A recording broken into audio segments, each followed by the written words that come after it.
Assalamu alaikum dear learners.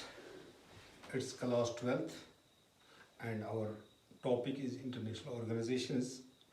Today we will discuss its subtopics like the UN peacekeeping operations, India's role in the UN peacekeeping operation, and the position of the UN after the disintegration of USSR. Dear learners, as you know, the UN peacekeeping operations was not included in the UN Charter, but it evolved during 1950s and 1960s as an international or UN acceptable mechanism through which the people living on the different parts of the globe or within the different territories or within the different states can resolve their issues through the mechanism of stability, through the mechanism of offered for keeping the peace. However, this peacekeeping operation aims at solving the disputes between the states or between the communities within the states. Generally, its meaning can be that all the activities carried out by the UNO or its members for the maintenance of the peace in the international sphere is regarded as UN peacekeeping operation. So far, UN has organized more than 40 such operations which are regarded as the UN peacekeeping operation. Talking about the India's role in the UN peacekeeping operation, India, after its independence, has been a member, as a founder member, as India joined the UN in the same year when it was established as the 51st member. It has been a contributor to the peace and stability in the Afro-Asian countries. Although India has participated in resolving the issues of the four continents, but still India is being regarded as the most prominent member from Asia. India has been ranked as the second largest troop giver to the UN, as India has offered its one brigade of armed forces to the UN through the standby arrangements. India has participated in various peacekeeping operations in Korea, in Middle East, and it has remained as the member of the International Control Commission for Indochina, Congo, Yemen and Cyprus. Likewise, this India has remained as a military observer group on Iran-Iraq border, Iraq-Kuwait observer mission, Namibia and Mozambique, etc.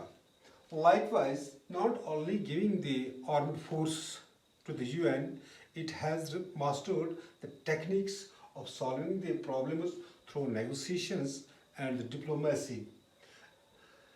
It has risked the lives of its soldiers for maintenance of international peace and stability.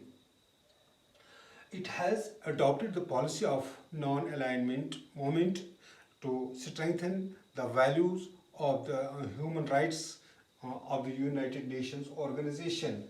It has pursued the path of global disarmament based on the principles of universality and as well as non-discriminative, and has remained as an effective member of the UN.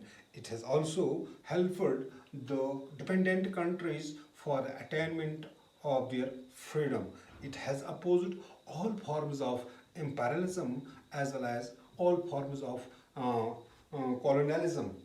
So, with the Declaration of the Human Rights in the year 1948, India has adopted the fundamental rights in its constitution in order to provide, in order to give the notion that India is a supportive member to the UN initiatives.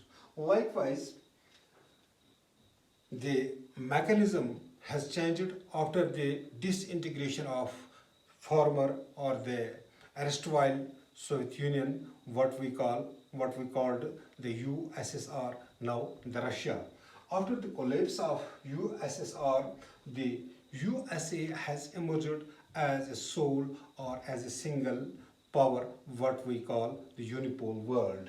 In the unipole world, the rule of the UNO has changed, as it cannot easily check the power, the hard power, the structural power, as well as the soft power of the UN, because of its military capability, because of its economic capability, as well as it is financial support to the UN. This is the largest contributor towards the UNO.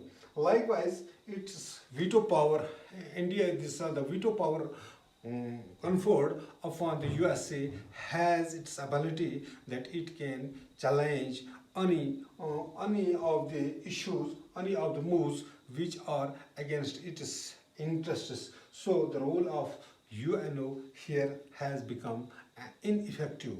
But therefore, however, the UN can bring the warring countries, or UN can bring those countries who oppose the policies of USA on the common table for the negotiations, for the compromises, for it can provide the tables for the talks, for the negotiation, for the diplomacy. So one can say that the role of UNO is still needed for the maintenance of peace and stability in the global at the global level.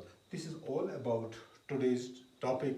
In the next video, we shall discuss the non-government organizations of the world. Thank you. Have a nice day.